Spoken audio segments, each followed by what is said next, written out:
Okay, welcome sa day 3 natin guys. Dito tayo nagstay for a night dito sa La Mercedes Beach Resort dito sa Santa Ana, Cagayan. Based sa may-ari, kasya ang 25 packs dito. Malawak ang lugar, malinis ang CR at pwede magluto. Perfect for family bonding. Make sure chat them first bago kayo pumunta para reserve na yung lugar sa inyo. Okay? Okay? Anyways, proceed tayo sa ride. Day 3, let's go.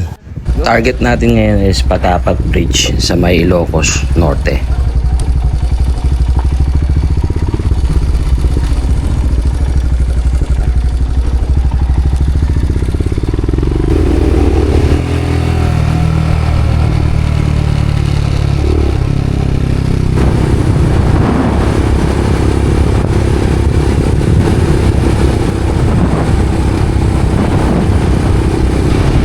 Technique para masaya ang ride, maglagay ng cool fever.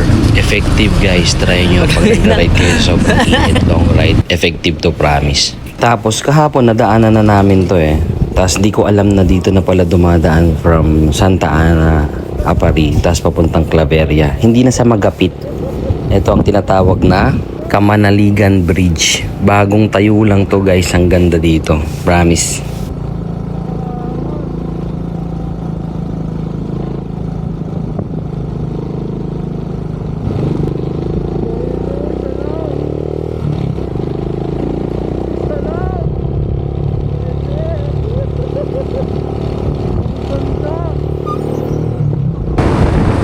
Bale, hindi mo na madadaanan dito ang Alakapan. Diretso ka na ng Bastilleros. Tapos dadaan tayo dito ng Sanchez Mira papuntang Claveria. Ako lang ba ang nahahabaan sa Sanchez Mira? Para siyang grabing highway yung daanan. Ang haba.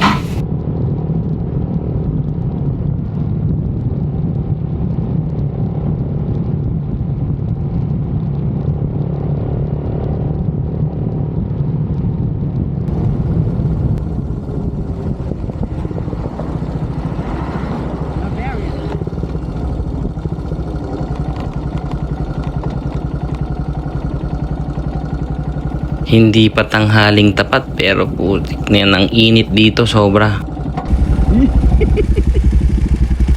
Picture! Welcome to Claveria. Ayan na. Putang ina, kita mo yung highway na yun. Di ka nabuwisit. Ako nabubuwisit dun eh. Dito na tayo sa Claveria guys. Na naman. For the end time. Dito na naman ako.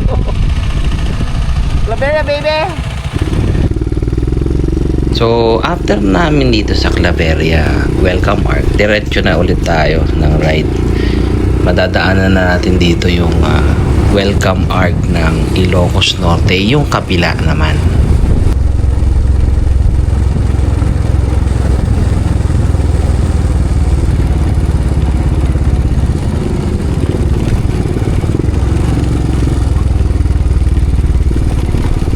At syempre, bago ka makarating doon, dadaan ka muna sa matinding mga ginagawang daan.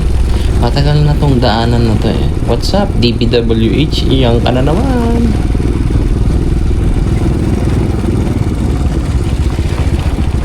Ay.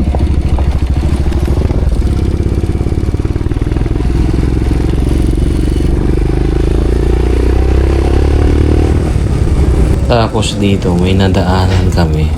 Sabi sa amin ng mga sundalo, kagabi lang daw to. Nakatulog daw yung driver. Tapos, okay naman silang lahat. Buhay naman. Wala naman nasaktan masyado. Pero tinan mo, pag inaantok guys, huwag nang ipilit.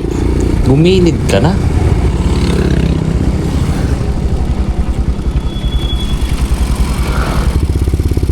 Uy, ice cream. Ice cream, ice cream. Ice cream yan, sir? Ano yan? Salad, sir. O, salad tayo. Akala ko nung una ice cream, pero meron pala sila rito ganito na benta. Salad naman to. So, tikman natin. Masarap siya, masarap. Ha? Bakala ko, ito ko rin siguro. Upo.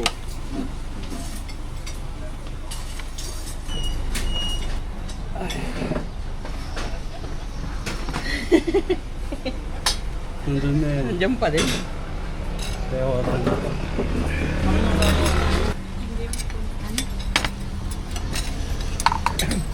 Teng. Demi sa ba?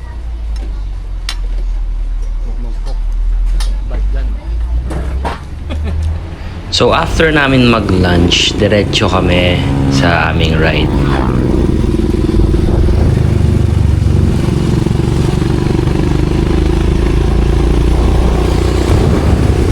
At dito na nga namin narating yung kabilang dulo ng welcome arc ng Ilocos Norte.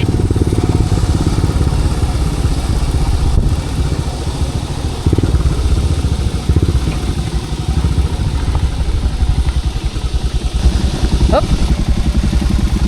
Picture. Wala. Tara. Bibidyo lang kayo. Picture lang. Ah, picture. Yan. Tara.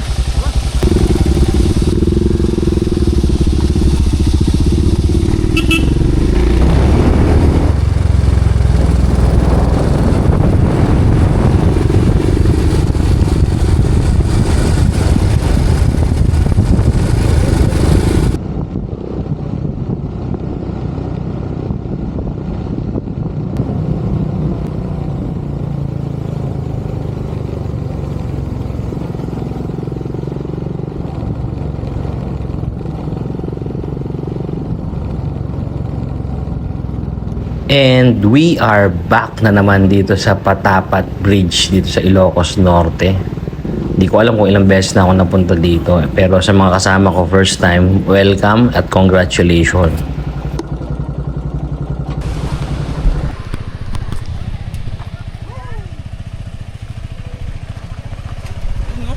Welcome. Hero.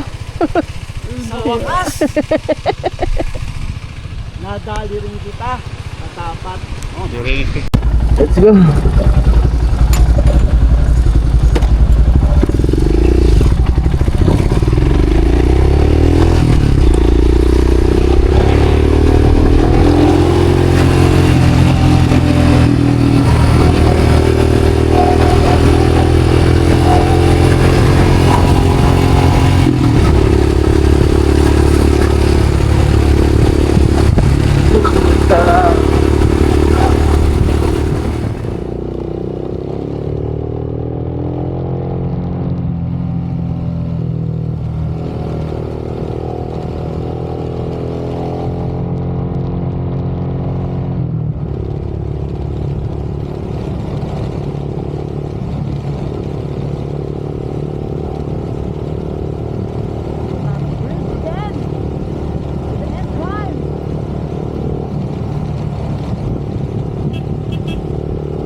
At syempre, since andito na rin kami sa Patapat at malapit naman ang Blue Lagoon, silipin na rin natin ang Blue Lagoon.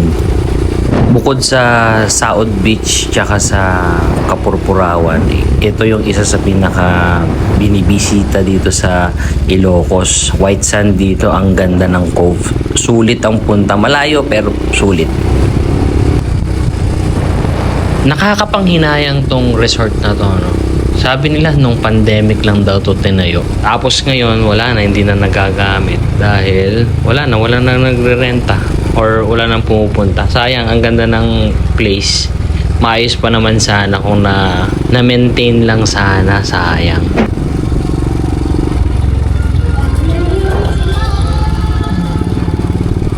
Ayun, nakarating na tayo dito sa tinatawag nilang Blue Lagoon dito sa Ilocos Norte. Tambay muna tayo dito. Ha? Ha? Hindi ko tayo dagat. Oh, kwenta. May... Hindi sir, may kape kayo? Kape? Oo. Meron sir. Kape tayo? Hindi sir, alis din kami kaagad. Pinasilip ko lang yung Blue Lagoon sa kanila. Ito mo yun? Ay, ito. Hindi na rin kami nagtagal dito sa Blue Lagoon at dumiretso na kami sa mismong arko ng Pagudpud.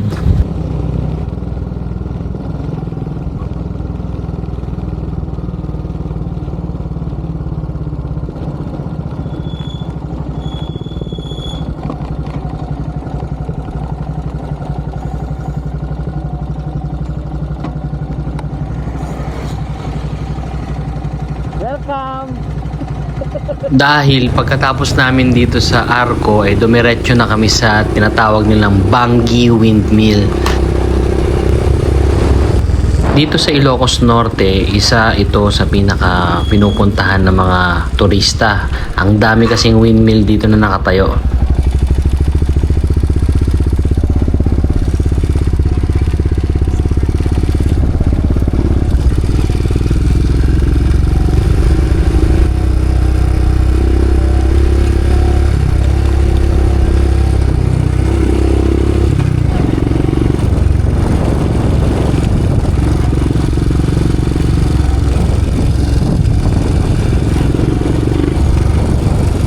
Dito napakainit. Tostado ka talaga dito pag hindi ka sanay.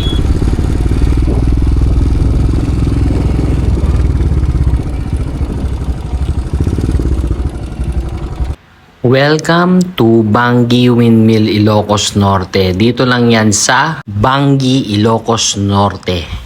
Sinong nakakalam kung ilan ang nakatayong windmill dito sa Ilocos? Sige nga, sige nga, sige nga. Ilan ba? Ilan? After namin dito sa Bangi Windmill, kailangan na namin ulit na bubakbak at malayo-layo pa yung pupuntahan namin. Papunta kami ngayon sa Lawag at Paway. Kung iisipin niyo yung layo ay talagang malayo ang Lawag at Paway dito sa Bangi.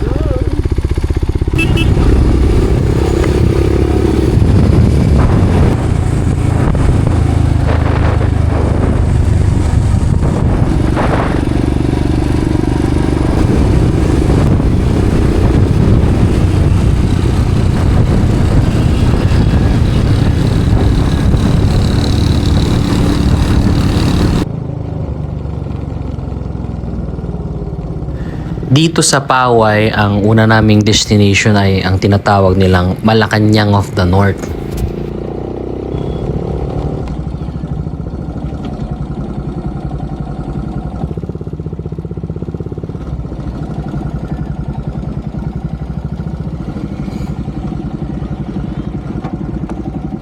At syempre, pag tourist sa destination, lagi naman may entrance fee. So, expect nyo naman ibabayaran dito.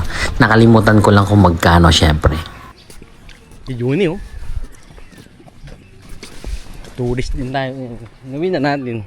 Going to Malacanang of the North. Kaya tara, ikutin natin tong bahay na to. Tingnan natin kung anong itsura sa loob. Let's go! Welcome sa Malacanang of the North dito sa Paway, Ilocos Norte. Magat Dam. Dapat pala. Ay, hindi ba? San Roque. San Roque Dam pala to. Abo. Iba pala yun. Turo ka lang, mali ka pa. Hindi ko nabasa, hinahanap ko yung pangalan eh. Buti nga kinorek tayo eh. Thank you po. Tanda mo yan ha. Thank you po. Nakorek pa tayo guys. O San Roque yan ha. Tanda mo. Aba! Kita mo yan? Pre! Paggising mo, tapos ganito yung mo. Pre, paggising mo.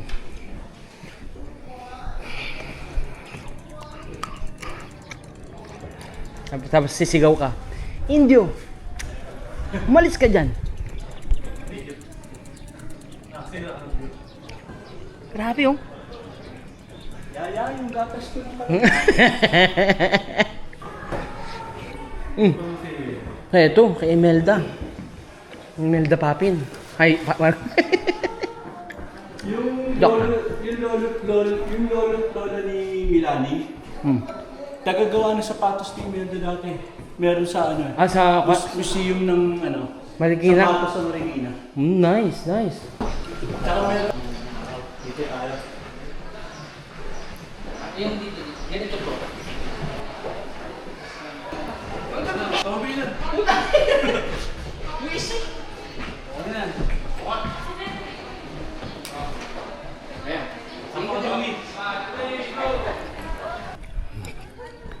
Pinapausukan tayo. Ganda oh. Pagod ka na ba? Sa tingin mo? Hindi ka pa pagod. May isa pa tayong pupuntahan. Let's go. You heard it right. May isa pa tayong pupuntahan, last na to. Sa Poway Church naman tayo pupunta. Let's go!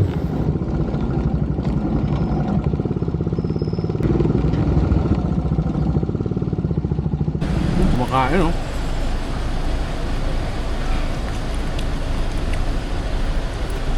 Yun ang tunog ng Ilocos Pampanada. Anong hinanap mo kanina, Juni?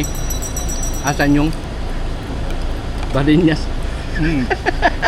Parinyas empanada kasi yun ang nakakain ko sa ano. Tapos andito ka? Maghanap ka ng Balinyas? At doon nagtatapos ang day 3 natin ng biglaang North Loop. So thank you sa panonood. At ulitin natin to bukas. Meron pa tayong day 4 and day 5. Salamat sa panonood. Peace!